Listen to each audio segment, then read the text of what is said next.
안녕하세요. 마틀다입니다.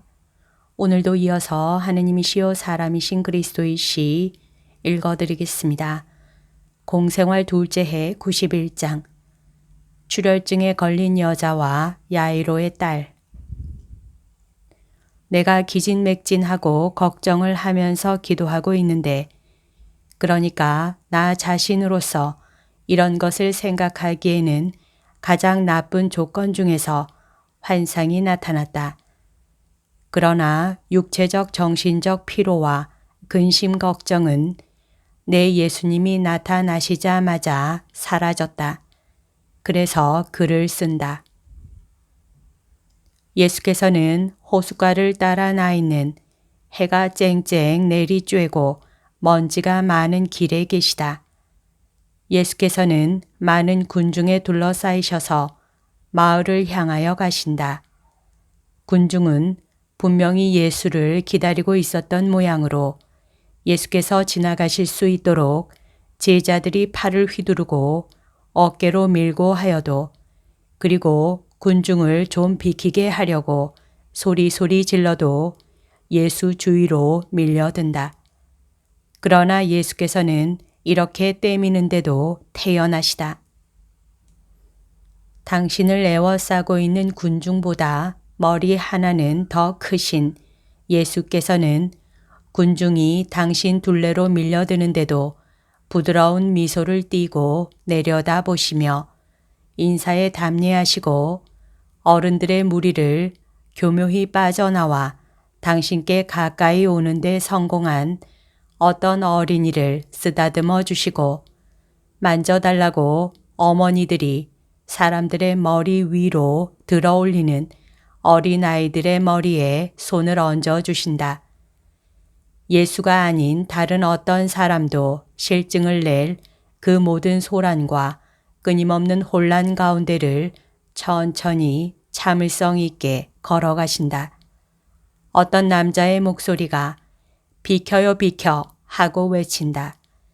그것은 괴로워하는 목소리인데 군중이 너무 빽빽해서 그렇게 하기가 매우 힘들기는 하지만 갈라지면서 50세쯤 된 남자를 지나가게 하는 것으로 보아 많은 사람이 세력 있는 인물 목소리로 알고 경의를 표하는 것임에 틀림없다.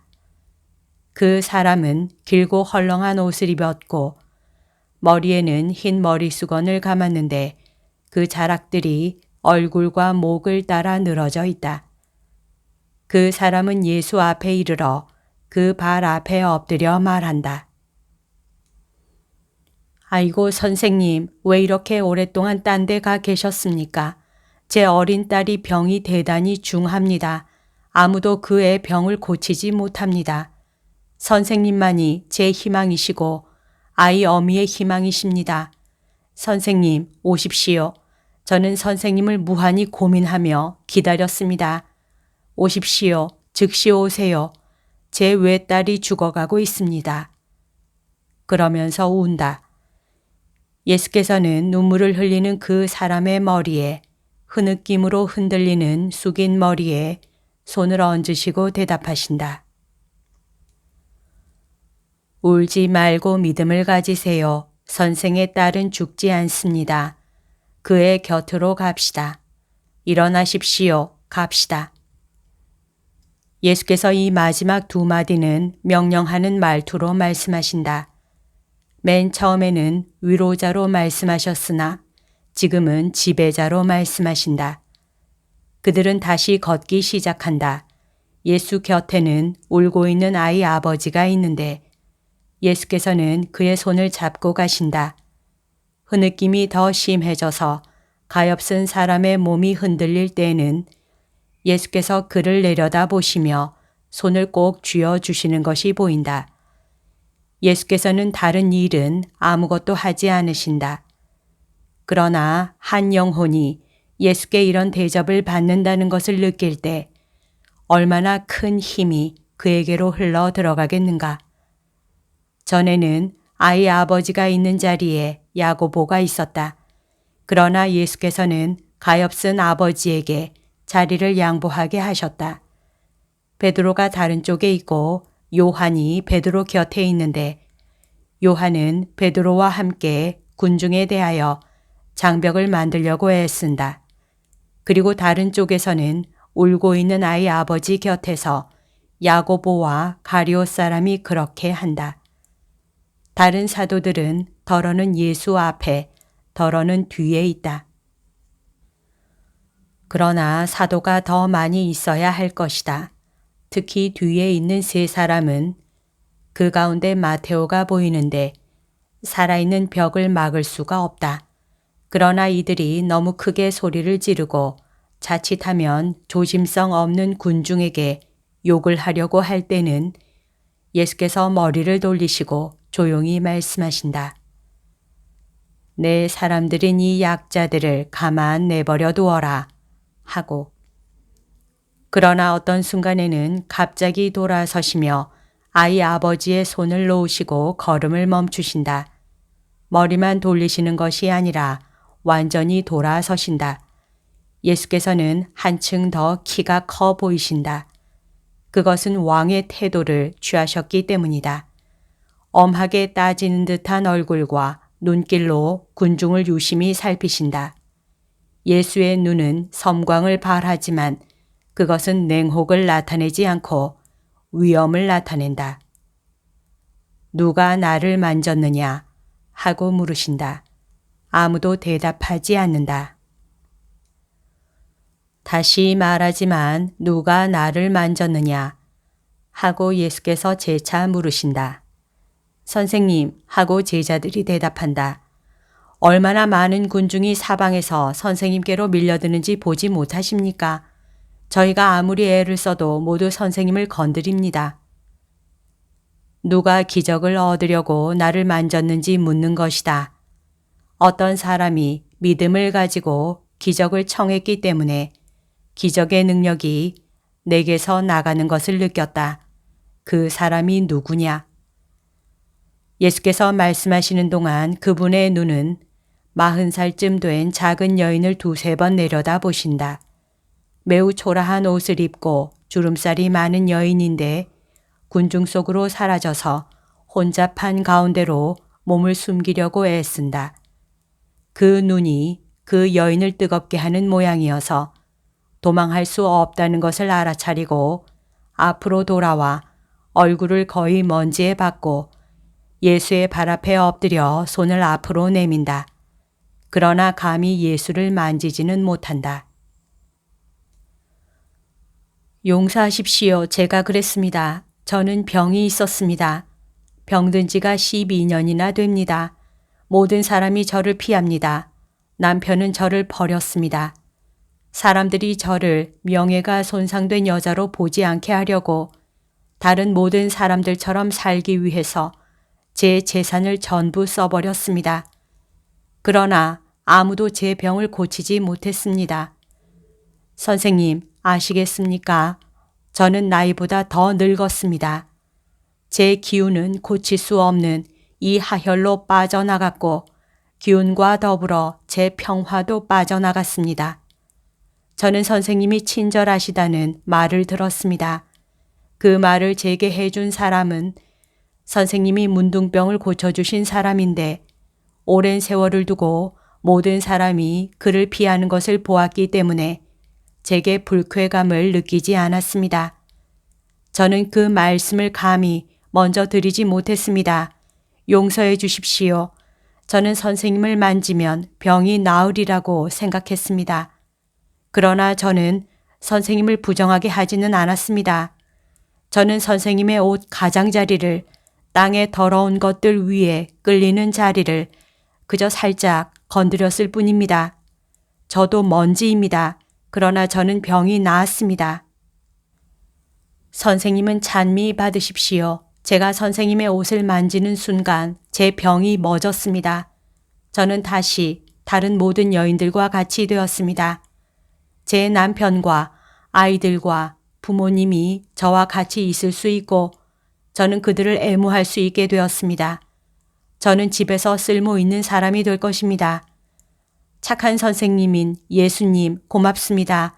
영원히 찬미 받으십시오.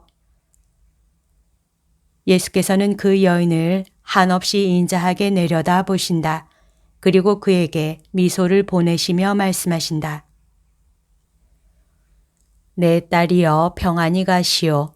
당신의 믿음이 당신을 구했습니다. 완전히 병이 나으시오. 착하고 행복하게 사시오. 가보시오. 예수께서 아직 말씀을 하시는 동안 한 사람이 온다. 하인일 것으로 생각된다.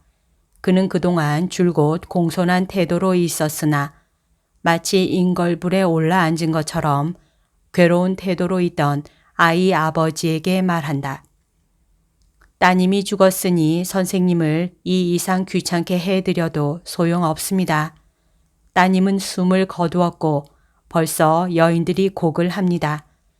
어머니가 이 말을 주인님께 전하라고 하시며 곧 오시라고 부탁하십니다. 가엾은 아버지는 비명을 지른다. 그는 두 손을 이마에 갖다 대고 한 대 얻어 맞은 것처럼 눈을 짓누르고 몸을 구부리면서 이마를 친다. 예수께서는 여인의 말을 들으시고 그에게 대답하시는데 주의를 기울이고 계시기 때문에 아무것도 보지 못하시고 듣지도 못하실 것 같은데 오히려 돌아서시면서 가엾은 아버지의 구부린 어깨에 손을 얹으시며 말씀하신다. 이거 보십시오. 믿음을 가지시오 하고 내가 말했지요. 다시 되풀이해 말합니다. 믿음을 가지세요. 염려 마십시오. 따님은 살 것입니다. 그 애를 보러 갑시다. 그러시면서 희망이 꺾인 그 사람을 당신께로 꼭 끌어당겨 안으시고 길을 떠나신다. 이 고통과 벌써 뜻밖의 온 은총 앞에서 군중은 겁을 먹고 멈추어 서서 길을 비켜 예수와 제자들을 마음대로 지나가게 하고 나서 항적처럼 지나가시는 은총을 따라간다. 그들은 이렇게 100m가량 어쩌면 그 이상 걸어가고 점점 더 마을 한가운데로 들어간다. 외관이 아름다운 집 앞에 사람들이 모여 있는데 큰 목소리로 사건에 대한 이야기를 하며 활짝 열린 대문에서 나오는 더 날카로운 부르짖음에 날카로운 부르짖음으로 응답한다.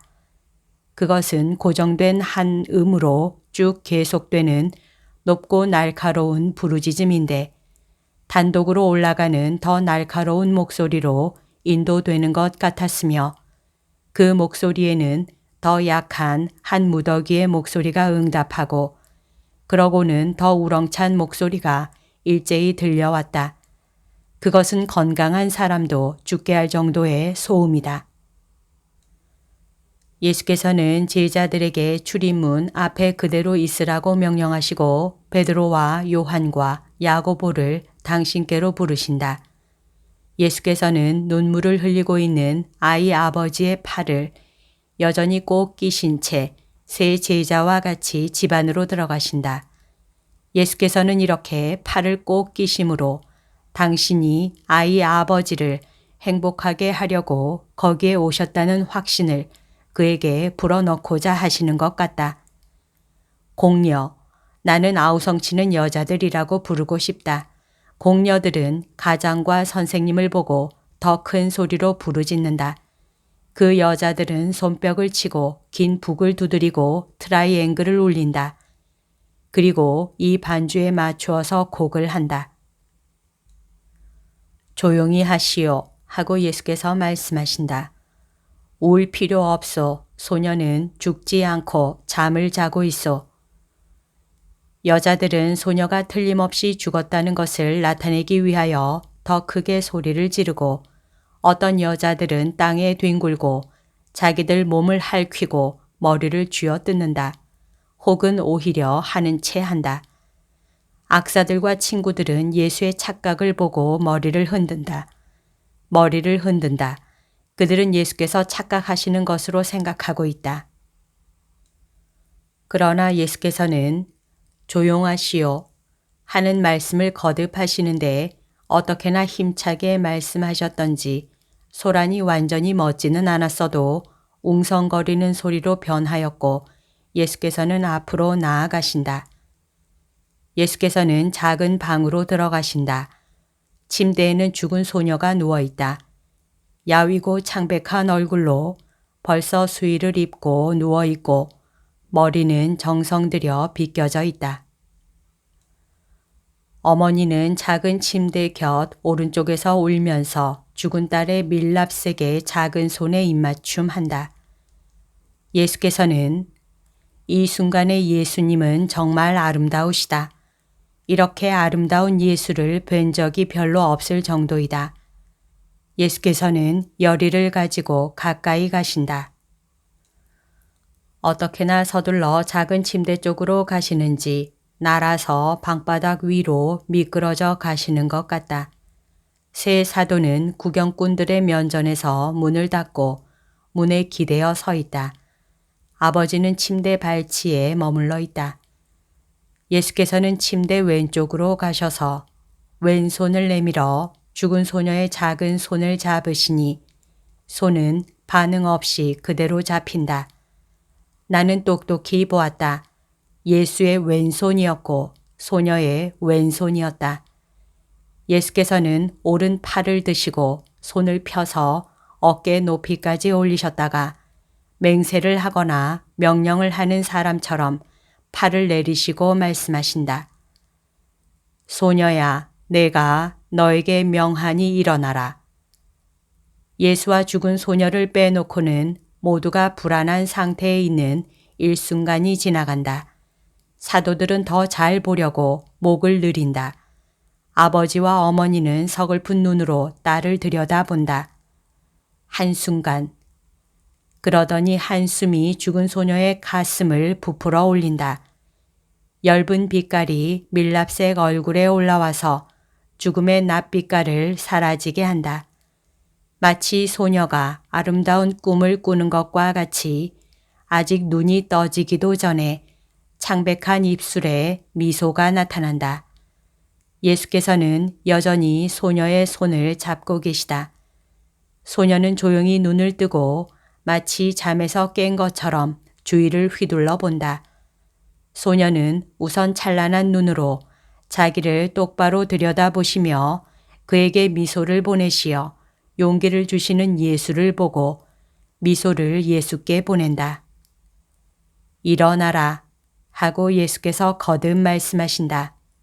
그리고 침대와 곁에 널려 있는 장례식 준비물들, 꽃, 보 따위를 손으로 밀어내시고 소녀를 도와 내려오게 하시고 여전히 손을 잡고 첫 걸음을 떼어놓게 하신다. 이제는 먹을 것을 주시오 하고 예수께서 명령하신다. 소녀는 나았습니다. 하느님께서 두 분께 딸을 돌려주셨습니다. 하느님께 감사하세요. 그리고 지금 일어난 이 일을 아무에게도 말하지 마시오. 두 분은 딸에게 무슨 일이 일어나는지 아시지요. 두 분은 믿으셨고 그래서 기적을 받을 자격을 얻었습니다. 다른 사람들은 믿음을 가지지 않았으니 그들을 설득하려고 하는 것은 쓸데없는 일입니다. 기적을 부인하는 사람들에게는 하느님께서 나타나지 않으십니다. 소녀야, 너는 착하게 살아라. 안녕, 이 집에 평화가 있기를. 그리고 나오셔서 문을 닫으신다. 그러고는 환상이 끝났다. 나를 특히 기쁘게 한 두 가지 세부 사항을 말하고 싶다. 그것은 예수께서 당신을 만진 사람이 누구인지 군중 속에서 찾으신 것과 특히 죽은 소녀 곁에 서시어 그 소녀의 손을 잡고 일어나라고 명령하시는 것이었다. 평화와 안심이 내 안에 들어왔다. 예수님같이 동정심 있고 능력이 있는 어떤 사람이 우리를 불쌍히 여기지 않고 우리를 죽게 하는 악을 이기지 못한다는 것은 있을 수 없는 일이다. 예수께서는 지금 당장은 논평을 하지 않으시고 다른 것에 대하여도 아무 말씀도 하지 않으신다. 예수님은 내가 거의 죽은 것을 보시고 내가 오늘 저녁 몸이 더 나은 상태가 되는 것이 적절하다고 생각하지 않으신다. 예수님이 원하시는 대로 되기를 바란다. 나는 예수님의 환상을 차지한 것으로 벌써 넉넉히 행복하다. 여기까지가 오늘 들려드릴 내용입니다. 오늘도 하느님의 뜻 안에서 서로 사랑하는 하루 보냅시다. 사랑합니다. 축복합니다.